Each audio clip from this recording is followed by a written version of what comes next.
Welcome, people of the World Wide Web. So it's another movie review, and we have Transformers: Rise of the Beasts. So did this rise to the occasion, or did like some of the other movies it failed to impress? Now the film is just over 2 hours, 2 hours and 9 minutes. There is a very small credit scene just at the end. Very early into the credits, and it doesn't have much pivotal. It doesn't have anything really crucial to the film. The very last scene of the film has a bit more of it, and if you've seen the news, you'll kind of know where it's going. So, if anybody hasn't seen any of these films, this film does follow on from Bumblebee movie. This is set in, I think, 1994, um, and basically, it kind of the first scene predates that. It goes very much like Bumblebee. You have it's set on a different world where Scourge, kind of the herald of Unicron, is after this key. This key can kind of open gates between worlds, and basically with it, that Unicron could open a world to any planet he wanted to destroy, devour it. So it gives him substance. The Maximals, which were on this, managed to get the key, and they managed to escape with one of their other Maximal friends, a big kind of gorilla type one, unfortunately becoming a casualty of Scourge as they managed to fly away. They go to Earth, they go into hiding, and then it's like the 1990s. I think Bumblebee was set in the 80s, so it sits around one main character. He is a kind of down on his luck former soldier, very good at technology, and ends up, because he doesn't get a security job, because he needs money for medical bills for his brother. He ends up threatening, or basically going to steal a car. It turns out that that car is unfortunately a transformer, and he kind of kidnaps him. And then he realizes that another human being, she's a research assistant. She finds a statue with part of this key inside, um, and then the main lad, he teams up with the Autobots to go get this key. Scourge and that obviously turn up, and then it's just kind of a battle of them trying to find this part of the key, the other part of the key, uniting them so they could bring Unicron to Earth to eat everyone. That is it in kind of a nutshell. So we'll bang the spoiler review up and let's get into it. So, for me, I had really high expectations of it, and that might have hinder my result, the final conclusion of it, but we shall see. So basically, I grew up on the Beast Wars cartoons and stuff. I did grow up on the original ones, but I was so young I didn't really appreciate it. But Beast Wars is very much my jam.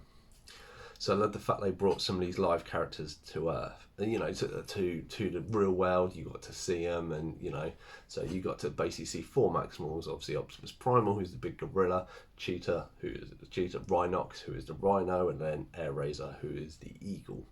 Um, these are the only four survivors. There seems to have been more that escaped with a key, but you never got to see them, which is a bit of a shame. And their backstory and the gap in between, you don't really get to see. I was a little disappointed with that. I was a little disappointed that Rhinox and Cheetah don't get a bit more screen time on this film.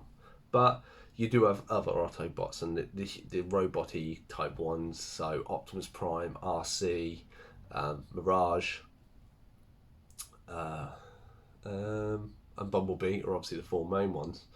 Um, as they go along and try to stop Scourge very early on, and unfortunately, obviously it was a spoiler, Bumblebee dies, and and I'm gonna run this quite. He comes back, and this is the niggling point. Or there's a few points that I didn't really like in this one, and this is me like, why do we have franchises? And especially if you've seen the Michael Bay ones, the second movie we have Optimus Prime. We're in a big battle. Optimus Prime dies. They look for something. At the end, they bring him back. Almost similar kind of story to this, and with people who have watched Bumblebee and enjoyed it, and it's kind of revitalised the franchise.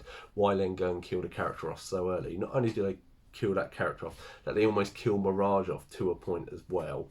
I liked how they reused, or he saved his body by combining to the young lad and being a spacesuit, kind of reminiscent of the cartoon, or the live action film, I should say. I really wish that kind of had been taken the place of Bumblebee, that basically in that fight Mirage actually sacrifices himself, and he's mortally wounded, and to save himself he combines to the lad, maybe not in a full suit but maybe in like a backpack and an arm, and he's like, right, I'm kind of in a hibernation mode where I try to repair myself. I will stick with you for the time being, and then he powers up, and as he goes up, he gets more of a suit, and then gets the suit at the end, and then the after credit scene is him being rebuilt, which would make total sense, and it's not you're killing a character off for unnecessary. Mirage is voiced by Pete Davis, I think his name is, the comedian guy. Not a big fan of his at all, but I actually really loved him as Mirage. It's the first thing I actually can say, spots on. He was brilliant, good cast, good to bring Mirage in. He has a bit of character to it. As I say, not a big fan of him killing Bumblebee or bring off. It's this cycle that I like to keep repeating. Like, no one ever stays dead. I watched something. I can't remember what I've watched something recently. If you've ever seen the Fast and Furious film as well, obviously spoilers in this, but for like when they bring Han back, it's like no good guy ever normally stays there. They keep bringing it back, and I'm just getting fed up of them. Movies using this. Like, think of originally, think of sacrificing someone, and then that's it. They're gone. You've got enough characters to work with, but by the by. So anyway, for the Stoker Willis, I quite did like the characters. The two human characters and the main lead, I thought he was really good. He's Bart. I can't remember his name or character name, so I apologise that I've left it out. I'll put pictures up to show you. So he, I thought, was really good. It was good that he had an internal struggle, like he was with the army, and it sounds like he got dishonourable discharge because he kept being more focused about his brother, because his brother was ill, and that's understandable. You would do if your brother was ill and stuff like this, and it's him not being a team player, and him thinking of working together, and he kind of has the same viewpoint as Optimus Prime does for a lot of the film. And I like the fact they link these two. Like, this was more a more kind of realization of that everyone has to work together. You're better as a team, like stuff, and to trust one another, and having that trust after everything maybe you've been through, or just your viewpoints and what you think. So there was that. I did like that. The bad guys are all kind of brightly colored. You could tell them apart from the minions. I really like that. The fight in the end is really, really good. The female lead, she was really good at the beginning. I quite liked her as a scientist. I quite liked her when she then starts getting a bit more of an active role later, where she has to stop the gate. She kills a evil Terracon, because that's what the bad guys are, fairly easy-ish, and that I'm like, this is kind of the Predator style. Like, these are Transformers. There is no way you would be able to realistically kill him, except for if you had some sort of weapon, and I really wish someone was kind of covering her back and did that for her. She then goes on to, at the end, to kind of have a good ending. I mean, near the end, I kind of almost forgot about her, and even to the point of leading up to this, the two main characters are kind of friends, and that worked really well. Like, there was not really, as far as I can see, even a flicker of a flame that there could be any relations with them. It's just they're good friends and they're humans, and that's what they're here. They're here to help the world out. Except for one point, she's almost injured. He goes up to her and starts touching her and being like a boyfriend would be, and I was like, hang on, is you trying to get them to have some sort of chemistry? And then that after that section, that's never revisited again, and normally it'd be someone would come along and maybe put their arm and you go like, you all right? Not, and I say, like, that scene, I was like, did someone change their mind? Is there a bit that's been cut out of this? Was there going to be a relationship, and then they decided not to? But they were better as friends, and that's how I thought. And I did like both of them, as they did work well. I'm glad at the end, the bloke, he kind of got, obviously spoiler, obviously he goes for another job at the very end of the film, and it's G.I. Joe, and that's Lincoln, and we know from the news that was going to happen anyway. I forgot about that. I didn't know who it was. It's good. I'm glad they didn't go, you're getting rich, you're getting stuff like that. They didn't even necessarily offer him a job. It's like, you keep doing what you're doing, we will cover the medical bills for your brother. That's the least we can do. I thought that was a very nice touch. I thought he deserved that for his one, and it's nice that that was recognised, and and give it some, you don't, it's not like the only thing he's better off, he just has less debt because he doesn't have to pay for his brother's medical bills. That's it. He's still struggling for a job and something, and his mum is probably working 2 shifts. So I did like that. That was still, their life isn't drastically changed. It was just a good deed for the good deed that he did for the earth.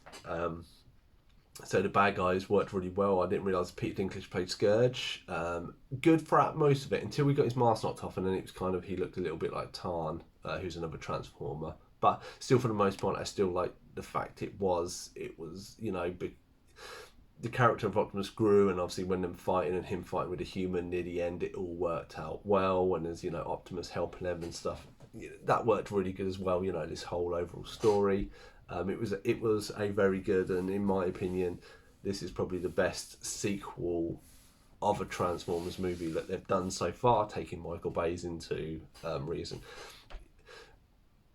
There are rumours and there is stuff on IMDb that says this is the first of a trilogy, so I like the fact that we only got to see a glimpse of Unicron. I think the whole point of this is to show what Unicron is capable of and that he cannot get there. So there is these are the characters, these are the Bumblebee is kind of re-sparked the franchise. This is a kind of let's get going, or there's a big force out there, but he can't get there because of broken the key, but I bet you he's going to get there in the end, and it kind of foreshadows that something is coming and then they need to get bigger and better and be prepared for it. I think that worked really well. As I say, would have loved a bit more about the beasts, about that side of it, but there is mention that they are part of the future and the past, and if they go by the animated side of it, I can imagine we will actually get to see a lot more of these characters later on, which I do, because I say they only kind of all transform at the very end as well, so you don't get to see too much of it. But I say it was a really good battle, and overall, I would say this film, I would give a 7 out of 10. It is a really good film from start to finish. I say they take a few elements from Bumblebee, that you have the kind of outer space scene first, and then they have it set on Earth. But not only do they set it on Earth, they set it, I think, in like Brooklyn did that, but then they take them away and go Peru and stuff, and I think that works so much better, take away from other humans and stuff, and it fights are more out into the urbanness and that, so it's away from, and they can be a bit more damaging and destruction, and I say it all went well. My only issues with this, as I say, there are probably like 3 or 4, and it was like, the Maximals, we didn't get to see a bit more of them, but maybe they're holding it back for another film. 2, why kill off Bumblebee just to bring him back? Should have used Mirage in a little better way, and maybe even, I think, of extended it a little more and having it back, because you get to meet Stratosphere, who is a big, and I would have liked a little bit more flashback to that, to see kind of more explanation of how they've got there. Again, there may be less saving all this for a future film, and when you put them all together, it will make really sense. But by the by, but yeah, that was my review of Rise of the Beasts. Hope you enjoyed the review, and I shall see you in the next one.